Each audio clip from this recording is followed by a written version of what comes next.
जो लोग कहते हैं अंडा खाने से पावर बढ़ता है, 1 महीने ब्रह्मचर्य रह के देखो, नमक रोटी भले खाओ, देखो तुम्हारा पावर कैसा बढ़ता है। क्या बोले अंडा क्या है उसमें, देखो घृणित वस्तु, बुद्धि खराब हो रही, मलमूत्र को खाकर वो बलवान बनना चाहता है कैसी, मतलब कैसी निकृष्ट बुद्धि, समझ में नहीं आती।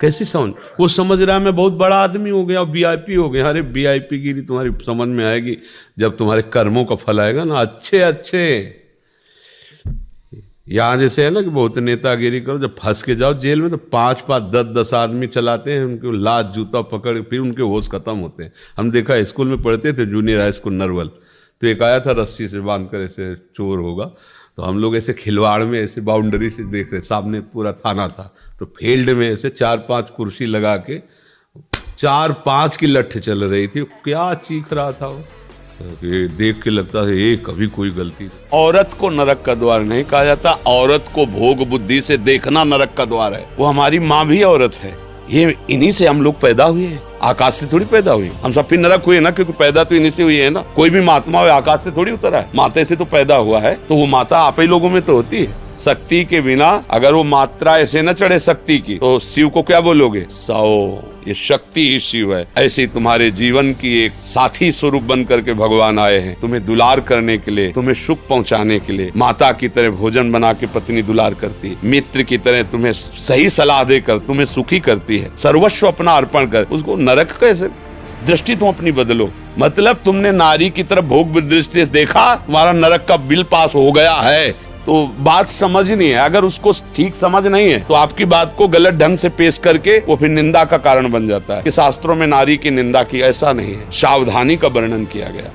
ये 2 तरह से निकलता है। एक तो जो घातक है वो उसी के शरीर से निकलेगा जिसने हस्तमैथुन किया है या गंदी क्रियाएं करके बच्चापन से ही वीर को नष्ट किया है। जैसे 12-13 वर्ष की अवस्था है और उस अवस्था से आप अपने कुसंग के कारण वीर का नाश कर रहे हैं, तो कुछ वर्षों तक हस्तमैथुन करने वाला या अन्य गंदी चेष्टा करने वाला ये नहीं जान पाता है कि इसके द्वारा मेरी हानि हो रही, वो नहीं समझ पाता, क्योंकि जीवनी शक्ति भगवान अपनी तरफ से देते हैं। वो बिल्कुल ना खाए और हस्तमैथुन करे तो भी उसको समझ में नहीं आएगा।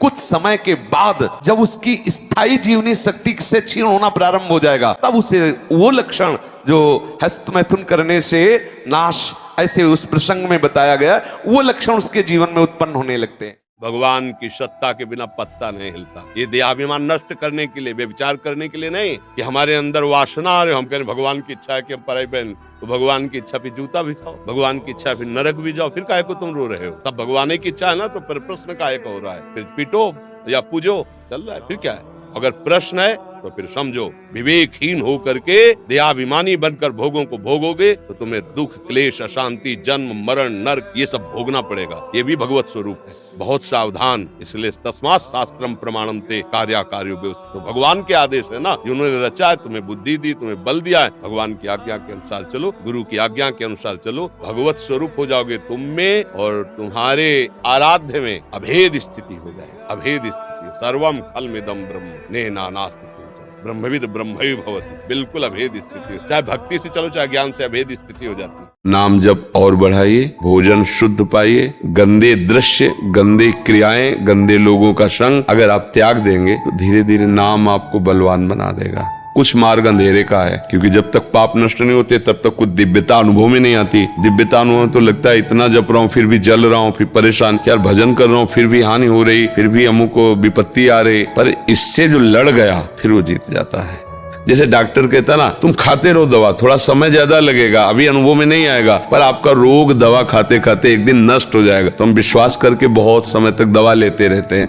ऐसे ही नाम पर विश्वास करो, धैर्य पूर्वक चलो, परहेज रखते रहो, जो भी बताया, तो आप देखोगे धीरे धीरे धीरे नाम भगवान कृपा कर देते हैं। फिर एक समय ऐसा आता है जपना नहीं होता, चलता है।